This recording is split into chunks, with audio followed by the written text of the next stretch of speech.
Donc, on sait maintenant qu'on a trois types de chaînes de montagne.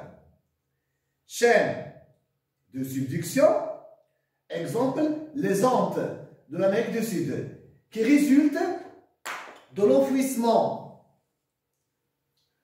de la lithosphère océanique sous la lithosphère continentale. Les chaînes d'abduction, exemple, les chaînes de Oman, qui résultent du déplacement de la lithosphère océanique sous la lithosphère continentale.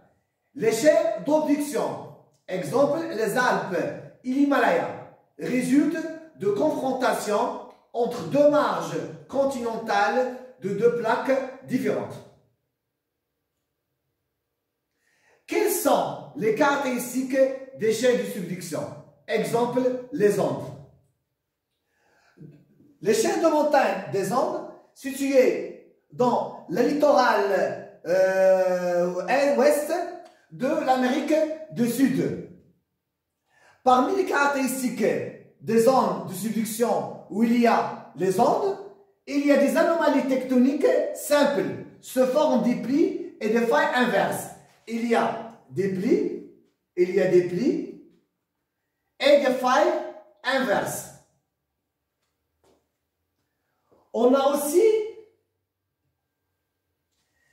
l'enfouissement de la lithosphère océanique sous la lithosphère continentale. On a déjà dit que la lithosphère océanique est plus dense par rapport à la lithosphère continentale. Donc, confrontation entre la lithosphère océanique et la lithosphère continentale entraîne l'enfouissement de la lithosphère océanique sous la lithosphère continentale. Il y a aussi des activités volcaniques andésitiques. On a deux types d'éruptions volcaniques. Il y a des éruptions volcaniques effusives et il y a des éruptions volcaniques explosives. Dans les chaînes de montagne de subduction, on a des chaînes de montagne explosives, c'est-à-dire andésitiques.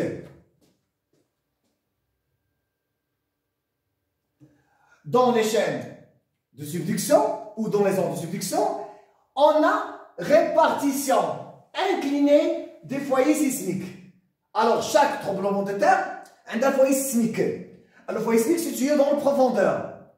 La répartition des foyers sismiques dans les zones de subduction sont inclinés. On parle de plan de Benioff. Le plan de Benioff.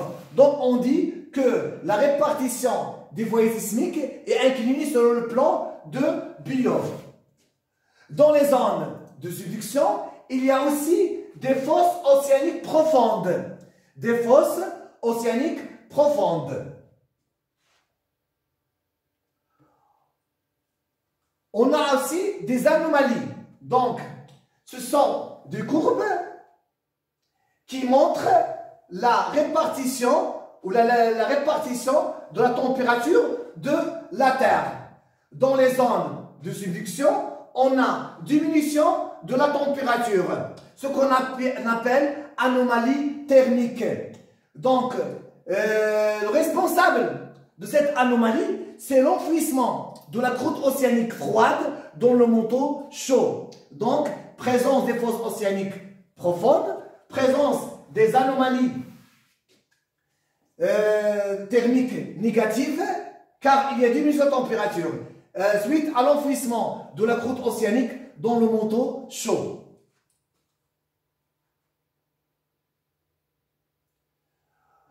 Alors, la croûte océanique est couverte par des sédiments océaniques. Pendant l'enfouissement de la lithosphère océanique, il y a accumulation des sédiments océaniques, ce que forme quoi? Des prismes d'accrétion. Donc, formation d'un prisme d'accrétion résulte de l'accumulation de sédiments océaniques superficiels qui ne passent pas dans la subduction. Donc, prisme d'accrétion est le résultat de l'accumulation des sédiments océaniques superficiels qui ne passent pas dans la subduction. Dans les zones de subduction, on a des roches magmatiques qui résultent de refroidissement de magma qui sont typiques. Un, c'est la granodiorite, roche magmatique plutonique. Deux, c'est l'andésite, roche volcanique. D'après comparaison entre ces deux roches, la granodiorite est formée par des cristaux qui sont de grande taille. On parle des phénocristaux. Car la granodiorite est formée dans la profondeur. Mais l'andésite est formé par des minéraux de différentes tailles. C'est-à-dire que l'andésite est le résultat de refroidissement de magma dans une plusieurs profondeurs au cours ou pendant la montée de magma à la surface. Donc, en résumé, dans les zones de subduction, il y a l'enfouissement de la lithosphère océanique sous la lithosphère continentale. Il y a répartition inclinée des foyers sismiques selon le plan de Benioff.